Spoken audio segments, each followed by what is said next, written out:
find Dior.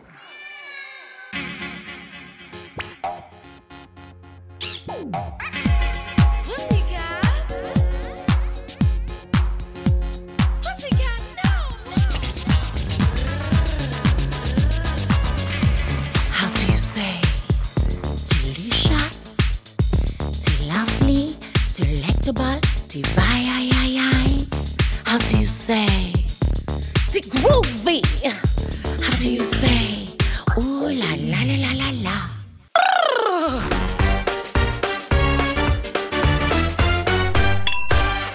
Hello， 大家好，我是阿哈。大家好，我是你的 Lolo。可以看到我们后面的背景已经不一样了啊！我们今天呢来到了巴黎啊，来到了空气中充满着羊胎素的巴黎。那为什么我们会来呢？因为我们今天受到迪奥的邀请啊，给大家来看一看迪奥位于蒙田30号的新更新的旗舰店。是的，就在我的右边。那实际上呢，全新更新的蒙田30啊，它是包含了 boutique 以及 la galerie。是的，听说啊，迪奥为了装修这个店，把馆藏的所有的珍贵的裙子都放在了里面啊。我们今天带大家去看一看。How do you say? Dior.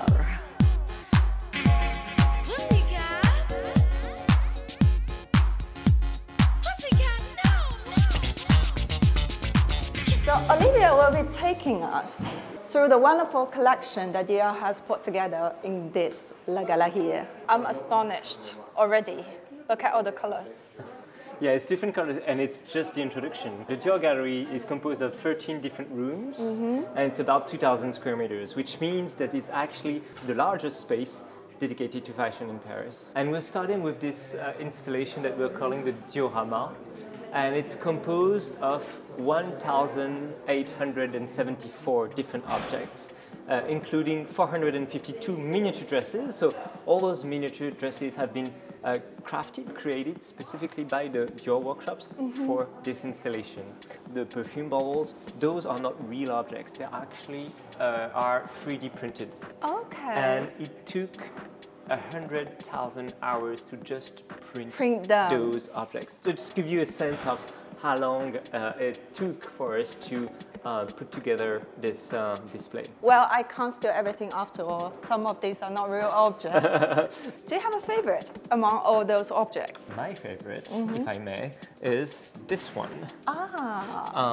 This is from 1948. It's called the zigzag line, so it's a very specific line, which is very built, as you can see. It's like shaped as a zigzag. Even the sleeves are amazing. You're going to be able to see in the first room the original dress of the zigzag line. So let's go. So Mr. Dior used to sketch a lot, and those are original sketches by Monsieur Dior that will be given to the workshops. And from this base, from this sketch, the first step is to create what we call a toile. A toile is like a mock-up in white muslin of the garment. It was a way to approve the shape before cutting into very expensive fabrics. So you have always this first step in couture. I couldn't help but notice a little cross over there. What happened? I'm not sure. I wasn't there at the time. It's really interesting to see the process, even just from the sketches. You're right. It comes and back when you look and at the forth. sketches, what's interesting as well is that it's not a technical sketch, you know, but it's alive. You know, she has a bag, she has a coat, she has going hat, she has shoes. She's like in movement. Yeah, you're right. She's going somewhere. You can feel like she's all dressed up to go somewhere. Yeah, I have noticed that we have some companies upstairs. If you look at the building and you, for the understanding of the building, is that the new 30 Montaigne is not just a shop, it's not just a gallery space, but it's still a space for creation, because the haute couture workshops are coming back in the 30 Montaigne, the 30 Montaigne, they're actually upstairs. And we do arrive at the 30 Montaigne, so the historic house where everything started in 1946, when Christian Dior created it. So we're entering the heart of Dior. This staircase is actually very important. It was like sort of skeleton of the house, and when people were attending the shows downstairs, they were also here on the floors, on the staircase itself, because the salon could only attend 250 guests, which was like very small fashion shows. So people were all around the salon, but also on the staircase attending the show. So a lot of famous women have stepped. Exactly, you've seen the pictures, beautiful pictures of Marlène Dietrich, just actually sitting just at the foot of the staircase. We are going down somewhere secretly. Follow us.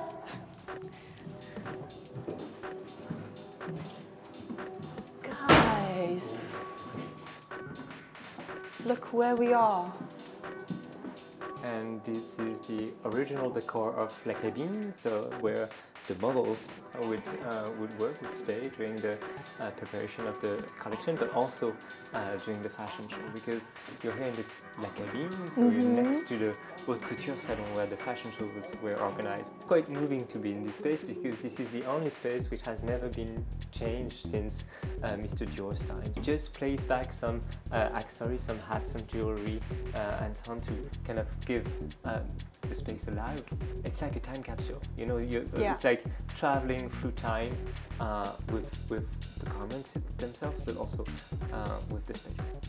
It's surreal. We were just up there and now we're in here. It feels like entering another era. Yeah, exactly. The sheets that lays out all the garments for one model. Yes. This model will be Renee. Renee, exactly. Yeah. And you actually have the different garments that she would wear during the fashion show.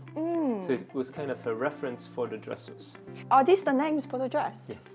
So you have Daisy, Lolita, yeah, and also New York, Mayfair. Exactly, yes. Oh, and you have descriptions of the dress. So what kind of dress? It's a suit for the afternoon, description of the dress, and a sample. So we're starting with, of course, the bar suit, which has been presented in February 12th, 1947. That was Mr. Dior's first collection, and it was, as you know, a revolution. It's like the essence of the house, which is embodied by this particular shape, which is called the corolle shape, the corolle line, which means it's very tight at the waist, and then it goes like a flower. Oh, so this is the zigzag line with this dress called Caprice. Wow. It's amazing how it's built, you know. It blends perfectly from the top to the skirt with this zigzag motion. Yeah, the back is amazing because it's pleated in the middle. Oh, you're absolutely right. So you have different shapes that kind of are integrated one in the other. And the design language is so cohesive, like the straight lines also can be seen on the collar part. Yeah, from exactly. The front. Yeah, yeah. So smart. We're entering a mysterious space.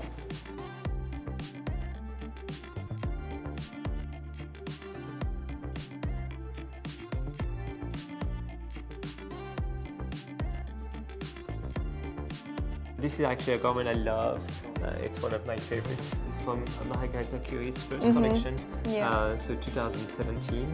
What I like in this garment is like the embroidery of the flowers are below the tulle, so you have a tulle going above the embroidery. And what's really interesting is how it can feel like the flower has been dried within this skirt, within this dress. It's like a herbarium, you know, when you are a kid and you wear books, you are putting some leaves and you let them dry within the sheets of papers. It's the same kind of idea, so I think it's extremely poetic to have flowers dried within the garment. It's like you were just in the attic of your, I don't know, your grandmother, and you took that dress that belonged to her years and years ago, and that flowers just dry within the fabric itself. Yeah, definitely adds another layer of like nostalgia feeling to exactly, it. Yes. So in this room we are presenting all the designers. So we're going from Margaret Zachary, so we're going backwards in the time. So from Margaret Zachary to Christian Dior. So it was interesting for us to take one iconic garment from each of the designers and how you can just read their specificity, quality, the craft in each of those shapes. And then we have like videos of catwalks, because what's important for us is this garment has been designed for living women, you know? Yeah. And it's important for us to show the garment in movement as it has been designed as a garment, as a piece of clothing. 在 Christian 迪奥先生第一次经过蒙田30的时候，Christian 迪奥先生就爱上了这个面积不大、风格优雅含蓄的建筑。1946年12月15日，迪奥时装屋再次诞生。数周后，也就是1947年2月12日，极具革新意义的新风貌 New Look 和 Miss Dior 迪奥小姐香水于此问世，从此改写时尚历史。迪奥也成为2战之后最具影响力的时装品牌之一。迪奥先生将充满活力的蒙田大道30号生动地比作风潮，一季又一季精彩的时装发布秀在恢宏的沙龙中不断上演。75年来，Christian 迪奥先生和迪奥历任设计师在这里创造了无数经典的设计。